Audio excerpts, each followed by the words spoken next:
This video corresponds with section 5B.1. This video will teach you how to create the circumcenter of a triangle. This is the bottom of page 1 of your note packet. Now, if you watched the previous video on how to construct a perpendicular bisector, all the circumcenter is the conglomeration of finding 3 perpendicular bisectors in a triangle. When you find all 3 perpendicular bisectors, they will intersect. The intersecting point is what is called the circumcenter.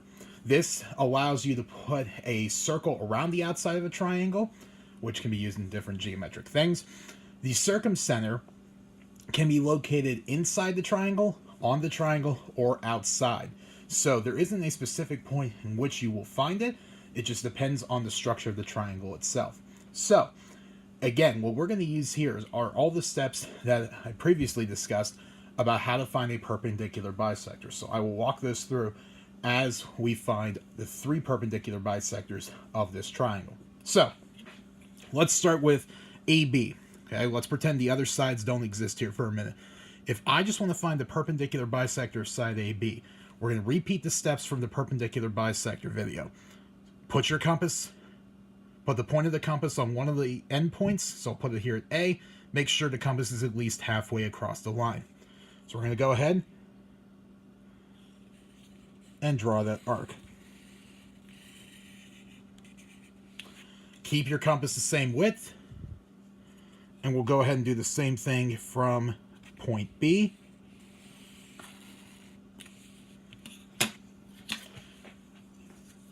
And you'll have 2 arcs that intersect. Now remember, perpendicular bisector does not have to go through the angles. So the fact that when you draw this line, it's going to cross through the sides seemingly kind of haphazardly, that's okay, because a perpendicular bisector is allowed to do that.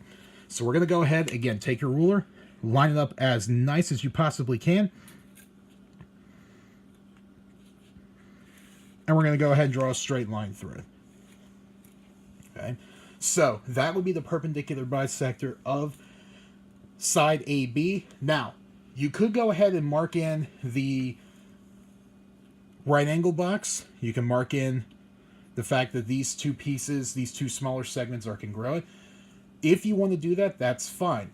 However, if you're going to see with this picture, since we're doing 3 of these at the same time, you're going to see a lot of excess lines. You're going to see a lot of different markings. So if you're not neat about this, you may end up confusing yourself. So I can live with the fact if you don't have those other markings in. However, I still need to see the 2 arcs of your line. You will need that as you keep going forward. So that takes care of side AB. Now, move your piece of paper, whatever you got to do the same thing now for the other 2 sides. So we're going to repeat the process for AC, and then I'll repeat it for CB. So let's take a look here at AC. I'm going to adjust my compass a little bit so I don't have to have as big of arcs because the side's a little bit smaller here. So we're going to go ahead. There's 1 arc. Again, repeated. Don't adjust that compass when you flip it to the other side. And there you have the 2 arcs from A and C. Now again, you're going to notice we're starting to see more arcs. We see more lines. Take your time. Look carefully as to what you're trying to connect. You're trying to draw a line from this point here to this point because that's where the 2 arcs intersect. I know it's close to the other ones. You just got to be careful and pay attention to what you're doing.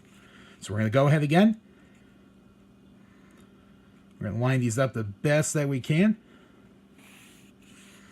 And go ahead and draw that perpendicular bisector.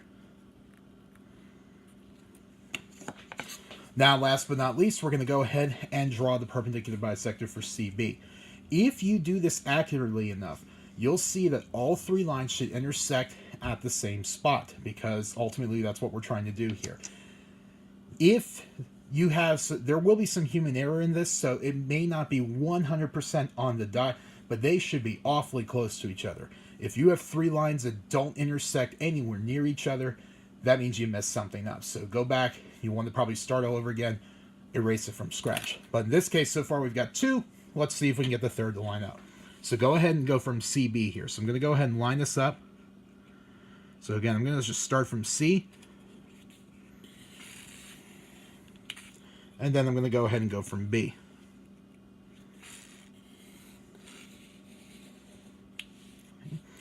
So now you can even see here, here's my 2 points right here and right here. If you look at it, and you can zoom in a little bit on the video, you're going to see everything should line up here pretty darn nicely. So let's go ahead and get these things to intersect.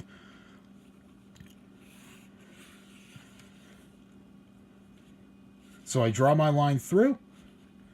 Here's another perpendicular bisector. And the one thing I should have done was mark, if I'm going to mark the lines, mark them all differently because we don't know the measurements of each. Okay, but the key thing is this right here. We've got our circumcenter point. So this point right here, which I'm going to super bolden out here, that is where our 3 perpendicular bisectors cross, and that is what we can label as the circumcenter. So I'm just going to go ahead and draw a little arrow, write out the word. And that's how you construct it. Again, if you can construct a perpendicular bisector, you're simply just doing that process with all 3 sides of the triangle.